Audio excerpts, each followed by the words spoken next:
And welcome back to the Going for Two podcast. I'm Christopher Magnus along with Cody Kugler. We are live in the Magnuson Bar and Entertainment Center. Chilly one this morning, Mr. Kugler. Oh, really chilly. Really chilly. really. This is the time of the year where you just hate living in the Upper Peninsula. Today's that day. Yep, it's the take back from the golden 6 months you get. Yeah. Or at least I wouldn't say golden, but Yeah, they're kind of bronze. They're not really golden. you get about 2 golden months, maybe You get 2 one. golden months, yeah. July and August, and the rest are tarnished after that. Praying September might be able to carry over. Yeah, this month's not on the podium. This No, is like it's the not. nickel month. It's Toilet bowl month. toilet bowl month. So yeah, chilly, but we're here. It's a Sunday morning, sunny. It looks great outside. Just look at it from the inside. Yeah, just look at it from the inside. So stay warm, everyone. Enjoy. We have a great show today. We'll talk some NFL. We recap last night. Talk about the NFL coaching carousal. Talk about today's games, college football championship, and some other stuff. Boys high school basketball, girls high school basketball. So it's gonna be a fun show. Obviously, we have to talk about half of the UP in mourning right now after last night's 45-31 Washington Redskins victory. It's just, so I got a couple thoughts on it. And then we'll get into the refs against Houston. Well, you're right there. My biggest thing, so when you have a successful team like Detroit, and obviously your coordinators are getting hotly pursued by other teams looking for coaches. I think there's 6 openings right now in the NFL. It's a distraction. It's a distraction to the team. It's a distraction to the season you're having, and it is what it is. It's life, but it's just like all the fans bitching this morning. These guys are making life decisions today or in the next couple days. Are they going to stay? Are they going to go? Do they want to pick up and relocate their family to Jacksonville, New York, or Las Vegas, or whatever? And obviously, you're going to be distracted. It's natural. I mean, how many of us have switched jobs, and how many of us have given, while we're in the process of thinking about switching jobs, relocating, how many of us have actually said, okay, no, I'm 100% focused on my work week this week? It's not. It's human nature, especially with NFL coaches, because you're packing up a family, they're relocating, your kids got to meet new friends in school, you got to put a new school, find a place to live, all that. It's just, so it's I'm sure it's a stressful job, a stressful time. And I see a lot of chatter on Twitter and X, all the coaches were distracted. Of course they are. They have a life decision, but at the end of the day, Jared Goff can't throw 3 interceptions. He can't fumble going into the score. He can't, Dan Campbell, Aaron Glenn, they can't tackle for the Redskins. I mean, against the Redskins. How many times have the Redskins have like a 3rd and 6 and there was a missed tackle? Yeah, there's a missed tackle and they get 8. I mean, they had 22 first downs and like halfway through the 4th quarter. I mean, so it is what it is. It's a tough loss. Lions, I mean, I'm going to be bluntly honest with this. I think this is your last chance.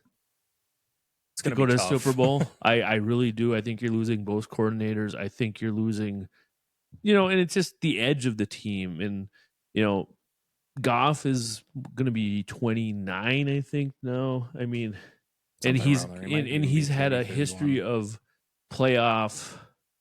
He was great in the playoffs last year. This year, I mean, even some of the games where he threw 5 interceptions, and they won. I mean, there's been some erratic play, but yeah, it was a great season for Detroit. But the defensive injuries just killed you, and my thoughts for Lions fans are, if you didn't have the array of injuries that you did, I think it would have been like a special season, like an all-time season. Oh, yes.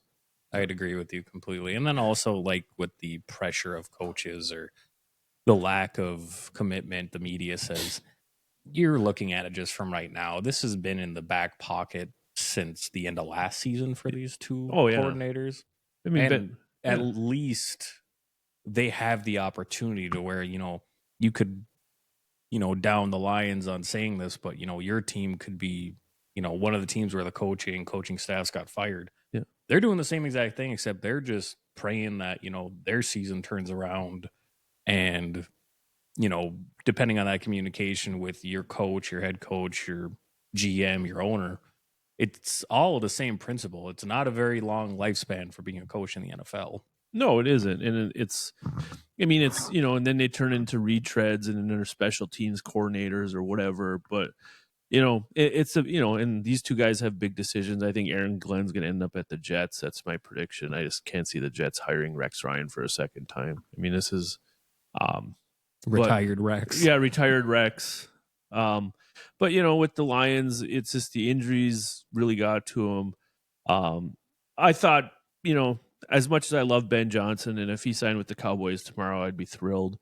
The double reverse pass with a receiver with a 2-man route was the game. Reaching. Yeah. I mean, you could say that's a significant reach, but that's a reach for that game call in that time and situation. And it's only a 2-man route. Mm-hmm. So both guys were covered. You're a second-year receiver in a playoff game, and he panicked and he threw it. And how about the Michigan guy, Sanzabul, coming into Detroit and killing the Lions with 2 interceptions?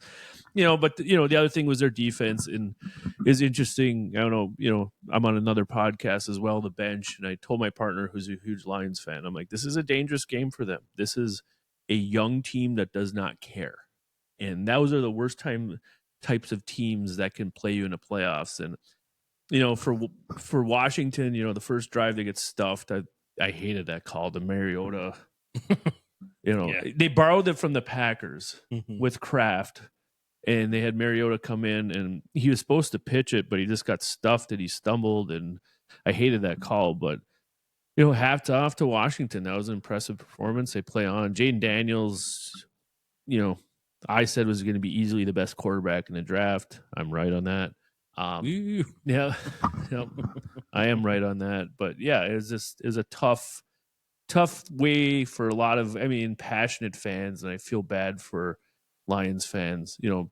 They're passionate people. They love their football team. They love everything, and hats off on a great season. But yeah, it was tough. So here's my. Washington continue to play with house money. They're playing with house money, and they can win the next game. I don't. Oh, yeah, they can. In a Washington Rams game I think is more intriguing than Philly dragging Washington down in the mud and slugging it out with them. That's an intriguing game. Both games are really intriguing to me if they play, and definitely something I'll watch. But yeah, it's Dan Quinn. Dallas could have hired him 2 years ago, and they kept McCarthy, which was the right decision. But he's kind of on his revenge tour as well. He was the Falcons head coach in a 28-3 implosion. And I was thinking about that when it was a 17-point game. I'm like, wow, if Detroit comes back, he's gonna be jumping off. Yeah, he's gonna be on the Mackinac Bridge, but yeah, to Lions fans, it's a tough loss, and I feel terrible and I'm watching Dan Campbell after the game. I almost teared up watching him, how passionate it was and how hurt he was. And, watching LaFleur look like a little bitch after they lost last week versus watching Dan Campbell. Lions fans, you have the right guy. Hopefully they put the pieces together, and it sucks to see. Yeah, it sucks to see. I envy it. I embrace Dan LaFleur's Campbell. like a whiny little entitled millionaire kid at his press conference. And Dan Campbell was just class. When he talks, people listen. Yeah, and he's the guy. And like I said, I feel bad, Lions fan. Welcome to the playoffs. Yeah, welcome to Packer losing as a 1 seed. That's always fun. Lost my Super Bowl bet. Thanks, Detroit. Yeah, thanks, Detroit. Hey, I won my parlay last night. Hey, I had the refs minus 8.5. They won. I had Washington plus 8.5. That was a cover, and then I had the over, which hit, I think, in the second quarter. It felt tail end of the first. Tail end of the first. I was like, oh, yeah. Houston at Kansas City. Houston, okay, the protection of Patrick Mahomes is out of control. It is on the personal foul on him running out of bounds might be one of the top 5, and the one where the two guys dove over the top of him. The Chiefs had 202 yards and won. And Grandpa Kelsey, you know, this game is beyond frustrating. Where we know like Taylor Swift's up in the box with Caitlin Clark, blah blah blah blah blah. Houston was the better team. Oh, they were the better team. Yeah, significantly better. And the fact that they can't, every time there's a third down, they can't get off the field because someone thought about touching Patrick Mahomes is embarrassing to the NFL. It's very, you know, you could split it both ways, and I agree with you on this. But, you know, sometimes their defense does do a significantly well job. Yeah, their defense is very well. And it's Kansas City's kind of now at the, I don't know if you want to call it the first or the second part of the dynasty with the Patriots and Belichick, but it's just kind of like they get there. They know how to win regardless of the fact. I mean, I agree completely with, you know, the personal foul penalty. Oh, when both Houston defenders could have concussed themselves and barely hit Mahomes. Yeah. That was who is running active runner. Yeah. Keep that in mind. It's not like it's a afterplay, but you know, it's kind of like they've been there so much with Reed being the coach. It's kind of like if you don't turn the ball over, if you know, time of possession, get a couple calls, because you would get swing calls. The shitty part is Kansas City always gets a call. Always. It's historic. They've never not gotten a call since probably the Patriots NFC or AFC Championship game in 2018 when our boy Romo was calling the plays out. Well, Gronk's over here, Jim, it's going to be a fade over to Gronk. They got single coverage over there. Yeah. But yeah, it's to me, it's getting sickening. It is. And you know, God pity whoever wins the Bills Ravens game today. They're at to go there and, you know, play 11 on 15. But yeah, it's got to be one of those two teams. I'll be honest. I don't see Washington, Philly, or LA having the power to be able to take down Kansas LA City. would be the only team because they just, you know, they're healthy now. They looked really good. Yeah. If they come back and win the Super Bowl. Oh, that's like that's like that is not getting salt that's on the not wound of stabbed. Lions That's fan. getting stabbed and it's turned. Yeah, that's like that's a salt in the wound to watch Stafford hoist number 2. Yeah, that wouldn't be. Yeah. So yeah, big games today start at 3:00. Yeah, NFL coaching carousal. The first domino obviously fell. That was Mike Vrabel to the Patriots, which was probably the worst kept secret around. The other openings are Dallas. They're opening with Mike McCarthy. Could have thought they could hold him hostage. He wanted big paydays for his assistants. Didn't get it. And then they finally released him from his contract. I think he's going to Chicago. It sounds like Ben Johnson wants the GM gone in Chicago, so I think McCarthy will just take that and probably stick it to the Packers at some point next year. Could be. Dallas, if they get Dion. I ain't getting Dion. I can't see Dion sharing the stage with an owner that has 2 radio shows. There's a problem here. Yeah, you can go through as many coaches as you want. There's still a problem there, and it's not the coaches. Yeah, so I can see Dion. I don't know. I think he's going to stay at Colorado. I mean, he's got a good class coming in, good recruiting class. Las Vegas, I think, could be a Ben Johnson. That's my prediction. I think that's a Ben Johnson destination. I think the Aaron Glenn goes to the Jets. I think Kellen Moore ends up in Dallas, which would be funny because McCarthy hated Kellen Moore. Now they're going to hire Kellen Moore. And that's just another retread, in my opinion. And then I think the best hire is going to be Joe Brady's going to go to Jacksonville. Joe Brady's the old coordinator for the Bills. He was the old coordinator for Joe Burrow at LSU. I think he's going to go to Jacksonville. And try to rebirth Trevor Lawrence's career. New Orleans, I have Darren Reetsey right now. I have a secret candidate for all these openings, and it all depends on tomorrow night's game. I think Ryan Day, if he wins, is going to do a mic drop. I think the badgering over Michigan, that fan base is crazy. If you go on Twitter and like follow Malik Zaire, who used to play quarterback for Notre Dame, and then every time he posts something, look at the responses from Ohio State fans. They are nuts. And even Urban Meyer said, they interviewed him. I watched a podcast where they interviewed him in about his 7 years in Ohio State, and he's like, that was long enough. Yeah, that was long enough. He's like, they're special. There is a special kind of fan. So, yeah, I think Ryan Day, he's not an Ohio guy. He's a Northeastern guy. I can see him. And people would hire him. He's a great offensive mind. He's Urban's old coordinator. He gave up the play calling a couple times, and I think he's a better play caller than Chip Kelly, but he's my secret candidate, maybe going to New Orleans or something like that. So, do you think the top three is Glenn, Johnson, and Brady? I think it's Johnson, Brady, and Glenn. Okay. Yeah, I think Johnson's the coveted one. But, so my argument to that is, and we'll go on a little tangent here, is so you look at Kingsbury last night, Cliff Kingsbury, the old coordinator for Washington.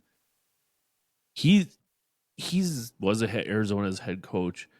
He's in where he belongs as an offense coordinator. Mm-hmm. I mean, some of those schemes, the RPOs. I mean, he wasn't an alpha. The rumor is he wasn't an alpha, so he didn't have great control of his staff when he was at Arizona. And I'm wondering if Ben Johnson is an alpha or is he just an offensive nerd like Cliff Kingsbury? That's my biggest concern about Ben Johnson as a coach. Because, you have to be an alpha. I mean, Dan Campbell's the ultimate alpha. I think McCarthy's an alpha. If he has more control, he can control his assistants. You look at Andy Reid's an alpha, and I don't know if Ben Johnson's an alpha personality or not. That's just my, it's Lincoln Riley's the same thing, at USC. I don't think he's an alpha. I think he's just an offensive nerd. Yeah. That just likes to scheme up shit and kind of go his own way. And I agree with you on pretty much all of them. The Dallas one is going to be a odd hire. I don't think it'll be Kellen Moore. I think it'll just be an odd out of left field hire. I have no idea. Does he go new or does he go retread? Retread. Trying to think of a good retread. And then the other one is McCarthy sounds like it would be Chicago, but I could see Chicago just hiring somebody. Yeah. Does he go Ben Johnson? I mean, I don't think Ben wants, just from what I'm reading, I don't think he wants to go there just because he doesn't like the player, the GM's player control. I just wouldn't want to take Chicago. Yeah. I mean, your draft picks have to go to offensive linemen. Yeah. Or your free agency needs to be buffed up to offensive linemen first and top priority.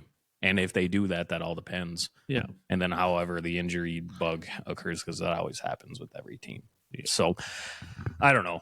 Dallas, I think, would be a better landing spot depending on that's what is the involvement, what Jerry Jones does. Yeah. Compared to Chicago, at least Dallas, you're going to get a more positive market because at least when you come in, Jerry's been there for so long to where you kind of get like a media. Oh yeah, and Jerry will pass, and Jerry will make it he's a lot like Trump. He wants the big presentation, so he'll have the press conference, and the next hire of the Dallas Cowboys, Ben Johnson, 20th hire. Yeah, exactly.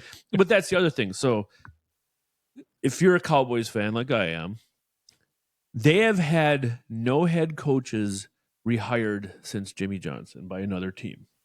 Think about that. Barry Switzer never got another NFL job. Dave Campbell never got an NFL job. Bill Parcells, on his own choice, never coached again. Wade Phillips never got another NFL head job. Jason Garrett never got another NFL head job. So maybe the quality of die. Yeah, I mean it's not like he's hiring desirable people that people are, he can move from Dallas and do other things. he's hiring these guys that he can control, that he knows are no threat to leave. Mm-hmm. And that's why Dallas is, like I said, they have the longest drought in the NFC right now as far as going to an NFC championship game. It was on Twitter this morning. Really?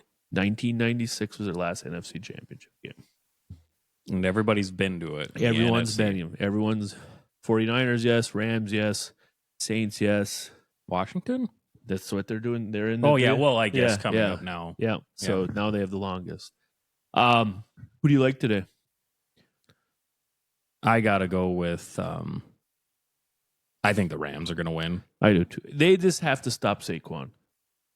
They do. If they stop Saquon and the packages that they put together for Saquon, Kellen Moore will be. He's the old coordinator.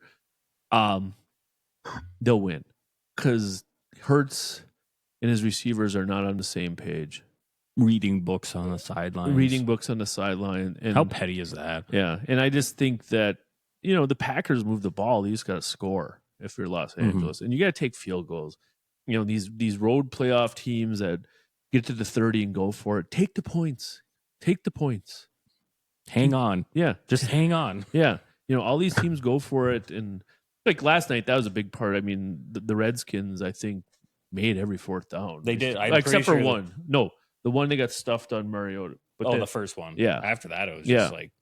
But I think, that's the other thing I think is that, take what's given to you. Because, I mean, if you're Sean McVay right now, you're thinking if I get to 24, I'm going to win. Yeah. Truly. Yeah. I mean, he's like, I got to get to 24 points in 11 possessions. How am I going to do that? If Saquon cannot get any over 20-yard rushes. Yep. Keep him within 20. And just, obviously I'm just saying the big explosive plays because nobody else is showing that. But I'd agree to that. 24, get to 24. Hopefully, Hurts just throws up a duck for a turnover or two. Yeah. And but I think with just what Stafford is, and I know that we were talking about it earlier, but how I wouldn't say poetic for Detroit, but poetic for LA would it be for Stafford? Oh, all of a sudden we're healthy. Yeah. Oh, we're making it to the NFC champion. Oh, we're in the Super Bowl. Yeah, and they are healthy, especially defensively. I think that Verse kid is real deal. Yeah, they're the other one that's a real deal that I watched yesterday is Will Anderson for the Houston Texans. Bama, maybe. I mean, that's a Saban kid there. I mean, he disrupted everything yesterday. Genetic creation. Yep, genetic creation. I'm with you. I got the Rams. I think McVay is good enough to say I can get to 24. At some point, I can get to 24. Baltimore at Buffalo, I think, is the most intriguing game of the weekend. Who do you got on that one? I got Buffalo. I think this is, I think Joe Brady being the old coordinator is going to get some different looks. They're pretty dominant last weekend after the first possession against Denver. I'm still not sold on playoff Lamar at times. Mm-hmm. And I think they can dial up some things to get a couple turnovers. I like the Bills like by 10, like kind of like a 31-21 type of game. Okay. Even though it's going to be freezing there. It will be freezing. I know. I was watching a lot of frozen tables broken, hopefully. I was watching and the Texans kicker yesterday. Good Lord. But that must have been like kicking a brick. Mm-hmm. That football. That was But yeah, he had the Topher rights at Wawanawa, and he's almost on the road a couple times. Who you got? I'm actually going opposite. I'm going Baltimore. Okay. And the reasoning is, and when you watch the game, if you watch the game, it's pretty much which quarterback is going to have bad body language first. I did not like Josh Allen bitching to the refs last week. Yeah. He turned into this person. I mean, he was always head down, work hard, celebrate his teammates. Now he's kind of getting a little antsy, getting with the officials, thinking he's entitled. And it's like, okay, we've seen this story before. We can see how this turns out. So also, I think just Lamar with Derrick Henry in that offense. I mean, this could be an over game as well, depending. I mean, I know the weather's bad, but they're both going to be moving the ball, and it's going to be it's not going to be explosive plays, but it's going to be, okay, Lamar gets a 12-yard first down. Josh Allen gets a 15-yard first down on the ground. Yeah. Things like that. So I would have to, I'll challenge you on that. I'll go Baltimore. Okay. You're up 2 right now. Yeah. And last week we split. Yeah, I know. 4-2. 2-2. Well, yeah. National championship games tomorrow night. I know it feels like, I mean, that's the thing with the semifinals versus the finals. It's like, it's been 11 days. It feels like the semifinals were in November right now. Notre Dame's a significant underdog, 8.5 point, 9 point, depending on what book you go to. The media love of Ohio State, and I get they played well the last 2.5 games. I didn't think they were overly impressive against Texas. I was not impressed. I mean, Texas has to score inside the 20 a couple times. A couple. Yeah. Ohio State had 21 points, or 28 points, one on a pick six, another one on a blown coverage on a screen pass before the half. Other than that, so you take away their 10 drives, they had 2 drives that were legitimate against Texas defense. I think Notre Dame's defense comparable to Texas, but I think it's a little bit better, a little more physical. Mm-hmm. Notre Dame's biggest thing is just how are they going to move the ball, and they've had 11 days to scheme up some running plays and different things like that. And the Ohio State's defense is impenetrable is bullshit, because I watched Michigan rush for 140 yards. I watched Nebraska handle that defensive line. I mean, this game is not, in my opinion, the mismatch. I could eat my words next week. It could be 35-7 Ohio State, and I eat my words. But the media love of Ohio State and the media buildup of Ohio State, they're not 2019 LSU. They're not even close. They haven't shown it. And 2019 LSU beat Bama, beat a really good Florida team. They beat Clemson handily in this championship game. They beat a really good Oklahoma team. And that was throughout the duration of the season. It wasn't them like, oh, how are we going to fix this? I mean, they started right from the jump. Joe Burrow. I mean, you have all the receivers in the NFL right now, Justin Jefferson, So this whole comparison that this is like David and Goliath, I think is kind of a joke to me.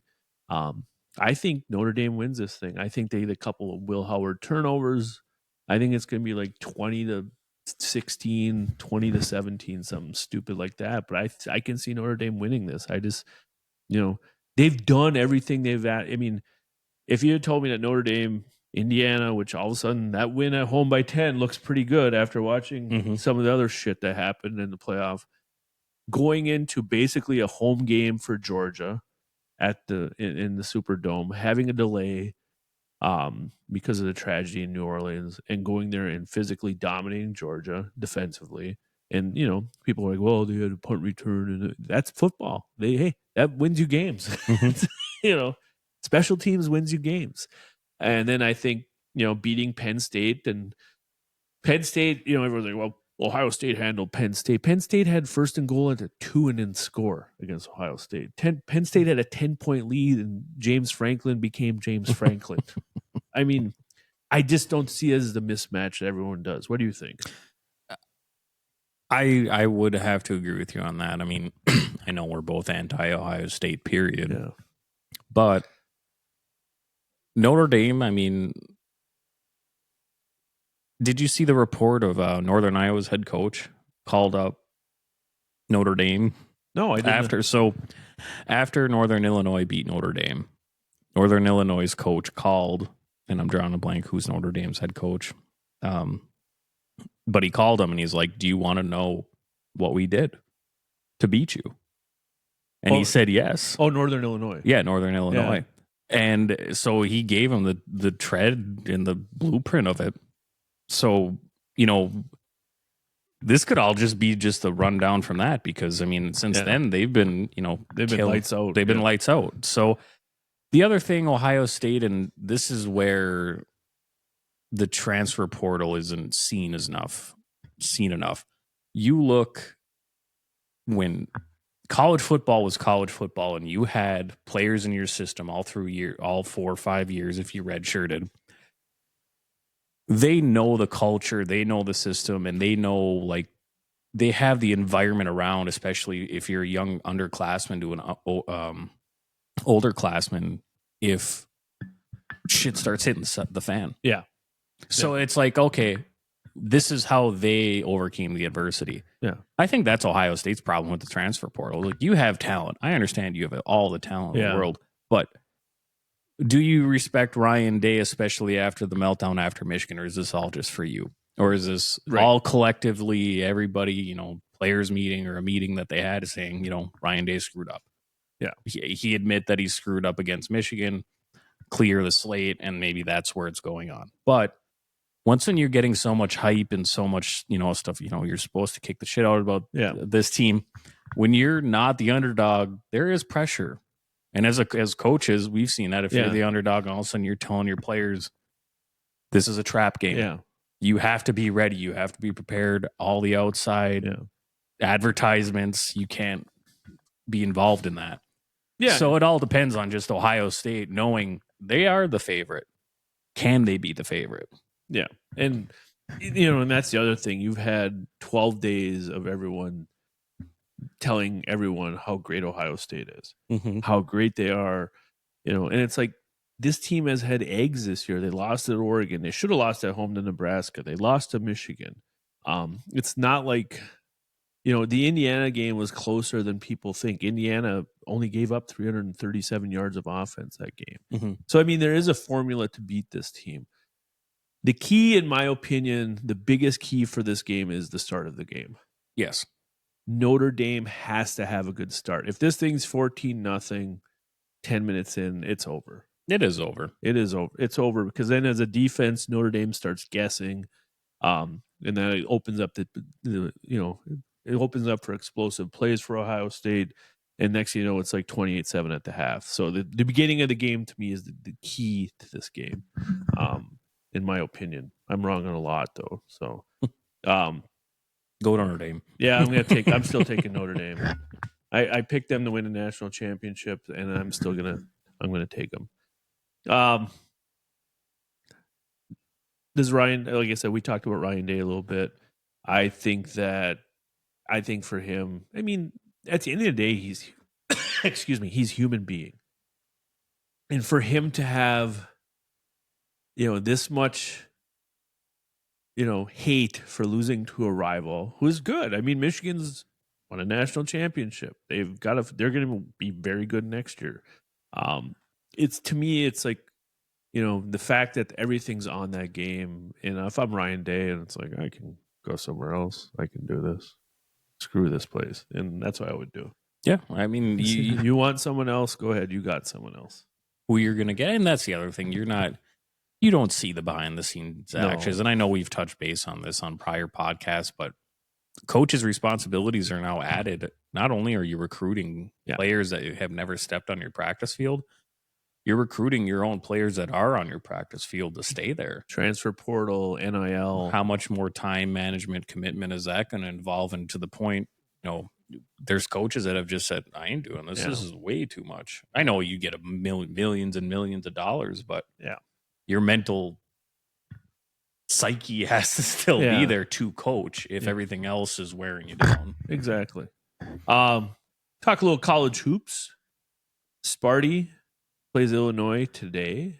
That's a good game. Illinois is pretty good. They housed Indiana this week by 30-something. There's calls to fire Indiana's coach. I was reading a lot about that. Michigan State's been hot. I think they've won 10 in a row. They're 15-2. Just make a couple more threes. Yeah, they still need that three-point shooter, but they defend well. They're excellent in transition right now, and they're playing very well. And this is kind of turning into like a vintage early 2000 Izzo team, like with toughness and physicality. I think Michigan State wins that today.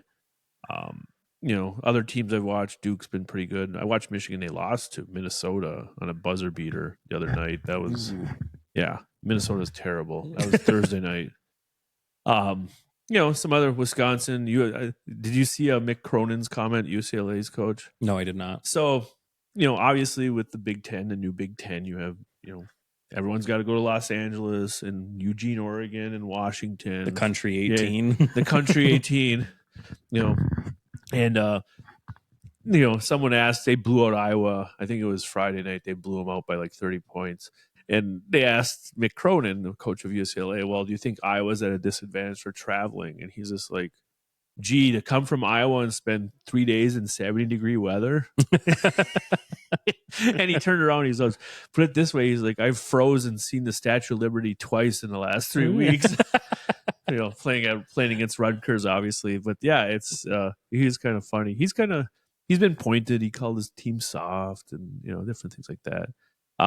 To me, it's like Duke, Auburn. If I had to pick a Final Four, I'd probably go Duke, Auburn, Michigan State, and probably Marquette. I like Marquette a lot. Auburn just snuck one away. Or no, they kicked the living crap out of Georgia. Yeah, which just doesn't happen in football. No, it doesn't. No. But yeah, the other two, if you're a college basketball advocate, Bama and Kentucky, yeah, they are interesting. I watched the ending of that game yesterday. I love Bama. I mean, Nate Oates is awesome. I mean, that was a high-scoring game. Just the fluency of offense. Yeah. It's not a freshman. No, it's not at all. But yeah, there's some good college basketball. It's starting to get into that time of the year where the tournament projections are going. There's some really good podcasts about it I've been listening to. Mm-hmm. But yeah. Talk some local high school hoops. Marquette with a big win on the road at Grand Blanc yesterday. Big win. Did you see that gym?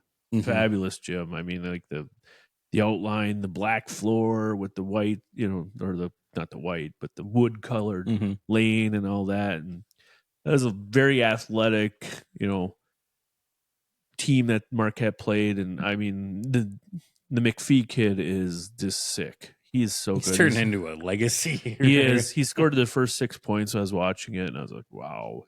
He's so impressive. He's so athletic. He plays so hard. And for me, that's a good win for Marquette. They finally won one in their weight class. Mm-hmm. they get, the 2 times they played in their weight class this year, they've lost to both the TC West team and a TC Central team. And now that's a big win as far as moving forward. Because obviously, if you're Coach Leedy, you're preparing for districts. They have a great test coming up on the 31st. They play Detroit Cass Tech, which is one of the elite teams, top 5, I think, in Class A. Last mm-hmm. time I looked. So I mean, yeah, and then they play TC Francis, which is always, a good, well-coached basketball team. So they're getting their tests in before the end of the year, which is good for them. Go Marquette. I mean, I caught a little bit of the game. Yeah. I mean, they're just active, constantly constantly pressuring. I mean, the excitement's there. And especially, I mean, congrats. It's nice to get a monkey off your back. Yeah, it is. I mean, and, that long road trip, I know they left at 1:30 on Friday. So they had a practice in Gaylord on the way down. And, to go down there and get a W, that's awesome. Westwood beats up on Negaunee, and Coach Gray has that team dialed in defensively right now. They're just physical. They're so disciplined defensively. And they have Ethan Marta who scored. Congratulations on 1,000 points. 1,000 points, yeah. So that was a big win for them, kind of a revenge win after they fell behind big at home against Negaunee and dug it up, took it to double overtime, but kind of ran out of bodies. And for Negaunee, they have 3 losses to 3 heavyweights: Kingsford, Marquette, and Westwood. They play Iron Mountain this week, which should be interesting. Iron Mountain's got a big week. They have Negaunee, and then they have Westwood on Thursday in Westwood. And Westwood, if they win that, could clinch the Westpac, with a win at home against Iron Mountain, because, they have their biggest test. They still have Ishping at Ishping, which will be a tough game. And congratulations, Caden Luma, on your 1,000th point. And, a really weird, good game against Gwynn, where you're down 40 to 32 and you win 63 to 47. So you outscore them 33 to 7 over the last quarter, I think. So yeah. Hot. Yeah. So congratulations. But yeah, they have some tests, but I think if they get by Iron Mountain and Ishping, they're going to win the conference. And, candidly, that's a team, if they get out of their district, I think can win a regional semi against Iron Mountain or Menominee or Munising, the district of death there, I like to call it. Because they just defend so well. And I think, offensively, when they get in trouble, you still have, in my opinion, the best player in the Westpac right now, in Ethan Marta. Yes. I'd agree. Who do you think? Because who do you think's going to be Breslin bound from up here? What are your early predictions? I think Crystal Falls has a good chance. Forest Park. I mean, they're just so athletic. I mean, that's just a great kid. I mean, we watched them come up. Mm-hmm. We ref them in like 7th grade middle school and, tournaments, and they're blowing everyone off the floor. Now they're all like sophomores and juniors, and they have some good freshmen and seniors as well. I think Crystal Falls can make a run. I think that Westwood, Iron Mountain could make a run. I mean, I think they're built for a Breslin run. Menominee's starting to figure it out. The biggest thing with Menominee is the scoring and handling the pressure defense. Munising, the same thing, is this, you have Knitz, you have the little lefty, I'm having a brain, Nolan. You need that third scorer because teams are going to scheme like what Westwood did to them. All they did was, every time they face guarded Nolan, every time he got the ball, they trapped him. Mm-hmm. And Knitz had his, I think he had 22. He had a really nice game, but they don't have that second option or third option that can score 10 to 12 points. Westwood's kind of built that way. I mean, but I do think that Frustraglio can give you some points. I think that Miller is obviously a good scorer for them as well. And, I can see, in Iron Mountain, obviously you have, Martela, Sample Torres and Oscar. So, I mean, you have, and it's a big win for Iron Mountain this week. They beat Kingsford at Kingsford. Mm-hmm. 5 in a row, Kingsford has lost. And I think they're all like by single digits. And like, can't get over the hump. They can't. They had an 8-point lead with 4 minutes to go. And, they took a bad 3 with like 50 seconds to go. And, Iron Mountain just has, against Kingsford, they have that magic towards the end where they're just kind of like, we know we're going to win. We'll figure it out, and they do it every time. So congratulations, Coach Johnson, on that. Other than that, Kingsford maybe. I mean, Kingsford. People forget Kingsford went to a quarterfinal last year. Mm-hmm. And they have a lot of athletes. They have, obviously the Grondin kids can score everywhere. But yeah, I mean, they were close. We'll see how they progress this year. I think Forest Park is probably the best option to be at the Breslin, with I think Westwood and Iron Mountain second. Dollar Bay is pretty good. Forest Park handled them in a Christmas tournament. So St. Ignace is pretty good too. But yeah, those would be my 2 options, I think. Okay. What do you think? I could see something about, Westwood going through the grinder, playing Marquette, and, they're playing pretty competitive. Yeah, they have Marquette again, too. So, you're playing up in your weight class, which isn't really hurting you for the long run. Yeah. So, I mean, I'd like them. I mean, I have an eerie feeling that Iron Mountain is going to finally turn the page after 3 years. Against Menominee?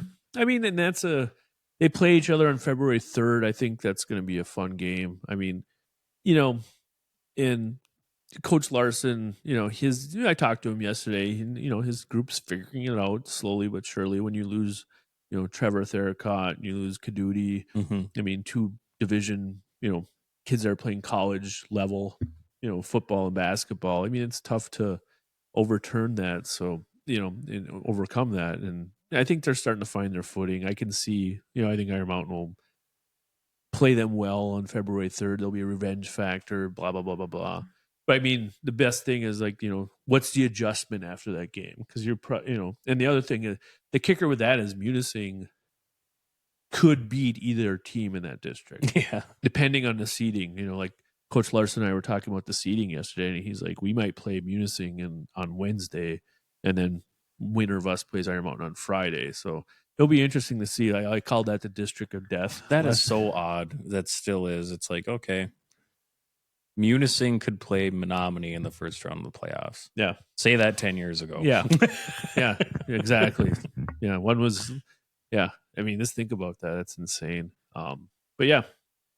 Girls high school hoops. It's Nagani and everyone else. Westwood Nagani versus the world. Nagani versus the world. Westwood gave him a great game on Friday. It was a 7-point game. Westwood played really well, and I think Coach Skews is starting to find what she needs to do after losing a kid that that signed with Northern and Megan Marta. But Nagani's biggest tests are at the last part of the schedule. They have Gladstone twice. They have Ishpeming and Calumet, and I think Ishpeming will figure it out with having Maya Hammer back in the lineup and what they're going to do defensively and kind of adjusting of what they did last year. But yeah, right now it's kind of Nagani and everyone else. And with boys basketball, you kind of get a gauge of where everyone is. Like girls, like I never expected Nagani to get to a semifinal last year. I know. And compete. Mm-hmm. So who knows? I mean, they could make another run this year. They're very good defensively. You believe in the system. You believe in the coach that's there. That's the players preceding or prior. Going to the Breslin, having that responsibility and respect, so they can see what they have to do. Right. So yeah, I mean, so that's girls. We'll kind of keep up with it a little bit more as we progress, but yeah, Nagani's very good defensively. Their offense is pretty crisp. Especially passing the ball. They move the ball really well, and they make you defend multiple types of screens. If it's a flex screen, a pin down screen, different things like that. So they put pressure on your defense from a communication standpoint, and so they're fun to watch. We're gonna go to Cody's corner. This is gonna be the best. We don't want a corner. Cody's corner today, after his beloved Green Bay Packers lost last week. What was the score at? 22-10? 22 -10? -10. Fix your Green Bay Packers, Cody. We are on year 3 of Jordan Love. We have Matt LaFleur. You have a bunch of young receivers that like to get hurt a lot. A lot. Fix the Green Bay Packers. Give me a formula where next year at this time we're talking about a Packers appearance in the NFC Championship game. You have $38 million in, what is it? I think it's called correct cap. Yeah. I don't know. They change the terms of it constantly. But they have $38 million that they can pursue in re-signing players or free agency. All the players that are in their final year of their contract actually is the least productive out of all teams in the NFL. So you're going to probably see a lot of non-re-signed players. A.J. Dillon being one of them. I know they're still paying for, what's his name? Bakhtiari's contract still. But, 7 draft picks. But now it's time. It's time to, if you're Gutenhurst. Yeah, Gutenhurst. You should go after a fucking receiver. Tell me how you really feel. Yeah. I mean, don't get me wrong. When Dobbs and Reed and Watson is healthy, yeah, sure, the sun is shining, but it feels like it's Ishpeming in February. The sun's not shining a lot. So go, Pack, go. Side note, you guys are rooting for Green Bay harder than I was. Oh, yeah. Well, I hate Philadelphia. Yeah, I know you do. I'm a Cowboys fan. I just despise Philadelphia. I hate their coach. I mean, what was I come in here? You asked if I wanted a drink. Oh, I'll wait till the first fuck up. Yeah, that didn't kick off. All right, I'm going to get a drink. Yeah, but you need to sign a receiver. I love the Halfley hire. Yeah, I do. He's think, interviewing too. Which shocker. Yeah. But you need to sign a respectable receiver. I understand. Maybe if he does get hurt from after the sign, maybe they're just cursed with receiver injuries. Who knows? But Watson can't stay in the field. I mean, when you were looking at the end of the Philly game, it was like wow, their practice squads out there. Yeah, that's cool. I mean, it's like Tucker Kraft is the only viable option right now. But as far as the draft goes, I mean, defensively, you're fine. You'll probably release Alexander, the corner, move Nixon out. You should. Just stock up one per position. What you think you gain significant, satisfaction and results from Josh Jacobs and Xavier McKinney. They have them picking Kenneth Grant. My first mock. And which I'm going to make fun of. He's D tackle from Michigan. Which I would love that. Yeah. I would love that. But it doesn't have to be the biggest fish in the market. It's just got to be somebody who's reliable, who's within that 26 to 29 year to get 2 to 3 years out of them. Yeah. I mean, the problem is I think, and this is where I'll back Jordan Love over Mike LaFleur. Yeah. Because Mike LaFleur's play calling plays into Jordan Love's. I mean, his beginning of the play sheet is his first 20 plays or whatever is the script. His script is good. I can't dodge him, ditch him on that. I mean, it's always misdirection, it's play action, and then you look at Jordan Love's stats.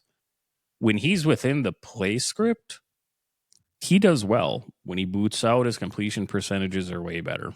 When he's in the pocket, he's terrible. I feel like I'm, Yeah.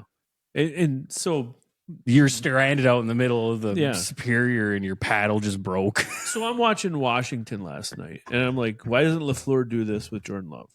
Like what they do with Jaden Daniels, the RPO, he's always on the edge. It's a 3-on-2 basketball. They do that every time. And I'm just like, so how is that not, at LaFleur, I mean, Jordan Love was the Statue of Liberty in the pocket last week. I mean, it was like, I think Mick Cronin's seen him because he's such a statue.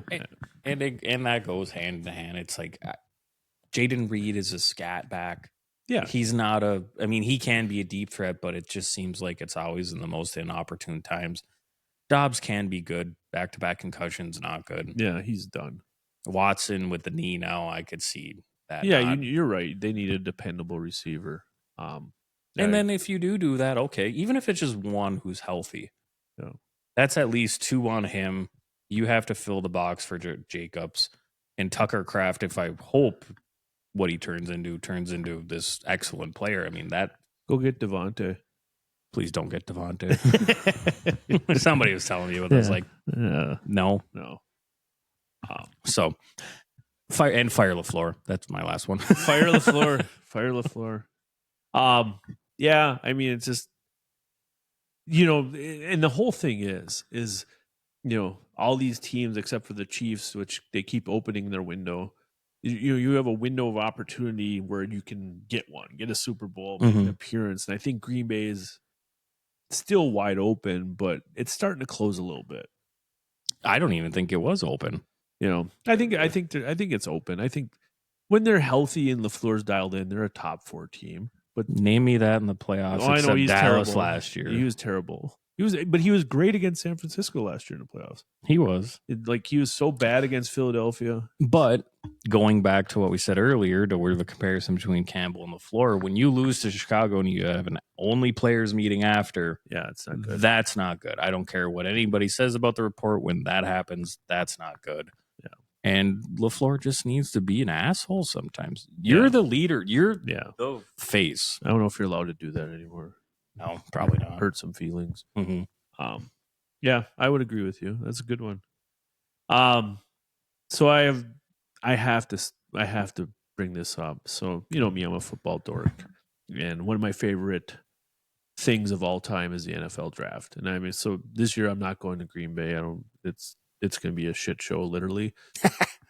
But I love the NFL draft, and I'll probably have a great party here in the MBEC.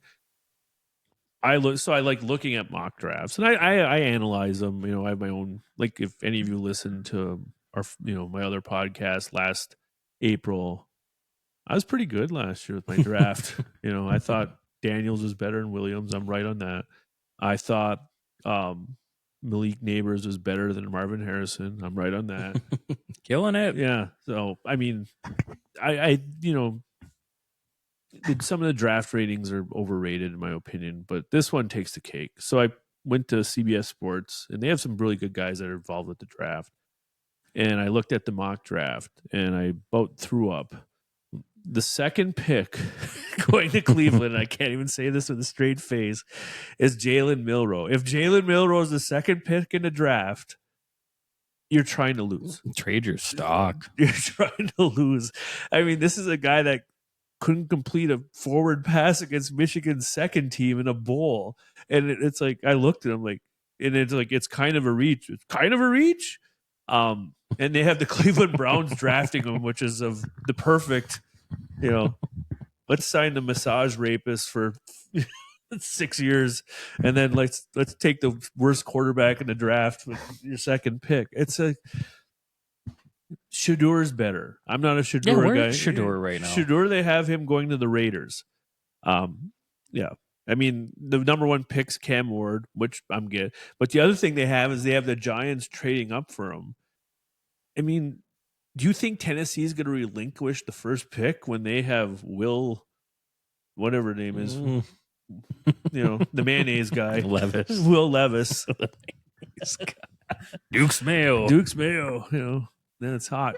But yeah, if Jalen Milroe goes second, I mean, send me a challenge. I'll do it. You want me to jump into Teal Lake in March? I will do that. I mean, good Lord.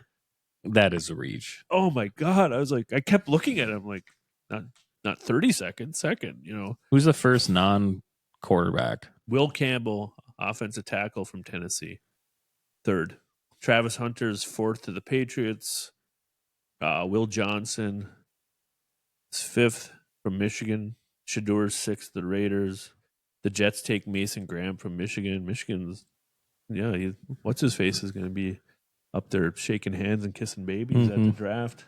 Sherrell Moore. Oh, yeah. Yeah. So, I mean, the drafts are coming out, but I just can't. I still can't say it without laughing. Jalen Milroe is the second pick. Who is this? CBS? Yeah, CBS. Ryan something or other. Yeah, Wow. Yeah. So I don't know about that one. Yeah. I'd have Shadour over Jalen. Yeah. I wouldn't. I mean, you know what I would actually, if I was a lower level, or if I was a team that wasn't that invested in a quarterback, I would just look at some of these smaller AEC teams or Conference USA teams. What quarterback has been in a system for long enough to where maybe we can do something with that? Well, that's the thing. I mean, it's like, a lot of these quarterbacks are just going from here to here to here. It'll be interesting. I think you're right, though. I think a lower level, I think like a D2 kid's going to get drafted. It's better. They would be better. I mean, Cam Ward's or better. 1AA is or better. Yeah. But after those two, I don't see anybody. Well, Clint Ewers just declared, but I don't see him. He's a third round guy. That's a undrafted. Yeah, undrafted free agent. And I always forget about him, but Jackson Dart, he's another one who I think could be. He's no Jalen Milroe. No, he's not. But that's I don't get that. I don't get that. Yeah. I don't either. I was like watching. I was like, oh my God. What do you got you got a rant or? I got a little rant. All right. And it does go hand in hand. If you're a high school student, college student, listen to this. It matters being a multi-sport athlete. Connect this. So I go get a new phone at AT&T yesterday. College kid comes in, helps me out. Trade in my phone, my father's phone, who's on my plan to get new ones. I said I wanted to trade him in, get 2 new ones, this, that, the other thing.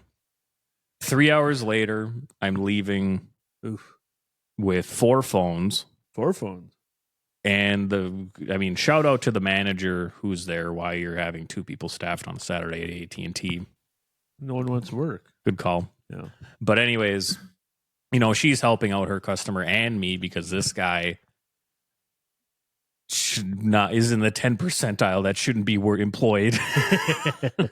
But anyways, I'm trying to be cordial and polite with him at the beginning of it. And I tried talking to him about, hey, what are you going up here for?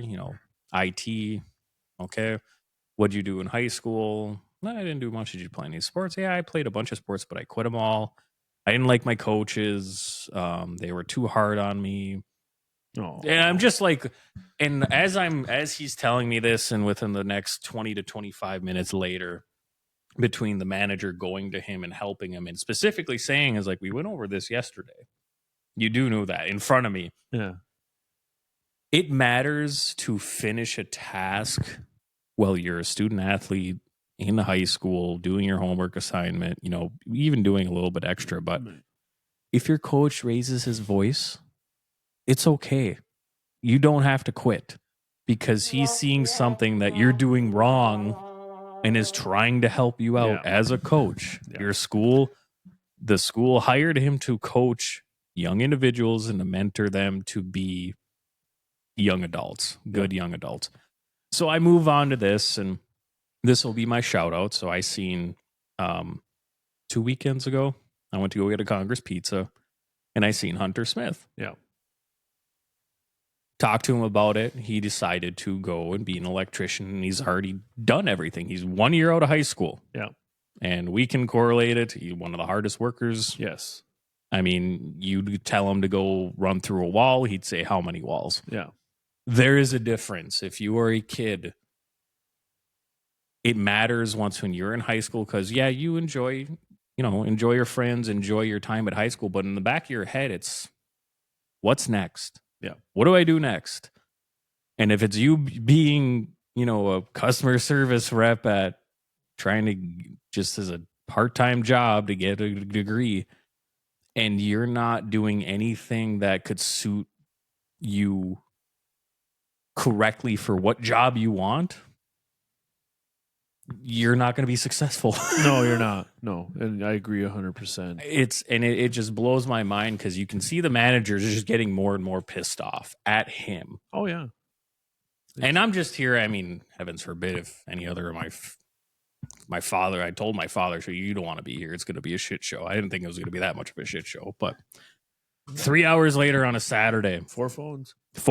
Yeah. Oh, that was the kicker. When I told him I'd like to trade him in, he said, we can't trade him in. After I get everything paid and checked out, the manager is like, why didn't you trade in your iPhone? Oh. We can reverse it and do it. And I was like, no, I want to leave. Yeah. You got a backup. I do have a backup. But I mean, it's just, the point is if you're a student, put all the energy that you have to have a willingness and an understanding to learn and excel. Yeah. Especially if people are trying to offer you help and mentor you, whether it's a parent, a life experience, a coach, a teacher, anybody who you have respect for and mutual respect. Listen to what they say. They've been through some shit. They can give you some aid. Oh, that's a good one. Yeah. No, I would agree with that.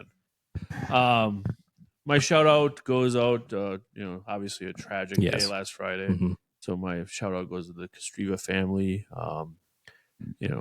Thoughts and prayers are with you. Keep them in your thoughts. Keep them, and also, give them their space. Everyone grieves in a different way on different situations. So, support them.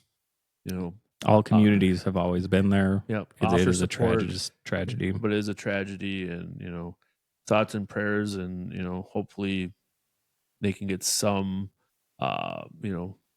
some healing out of this situation, because I know it's just terrible. But that's thoughts and prayers with them. Stay warm, everyone. It is crappy out. It's cold for 3 days. There's some good high school basketball this week. Iron Mountain at Westwood if you're really bored. Nagani at Iron Mountain on Tuesday, I do believe. So big week. Some great football national championship games on tomorrow. So stay inside. Don't get freezer burned. Go Notre Dame. Go Notre Dame. Irish better win. Well, Buckeye fans are insufferable, and Jalen Milrose not the second pick of the draft. No, he's not. Have a great week, everyone. Follow us on Spotify. We're on YouTube. We're on X. We're on X. We will be on Facebook. X going for two podcasts. Email going for two review at gmail.com. Yep, and we're on YouTube. So check us out. Have a great week. We'll see everyone next week. Bye.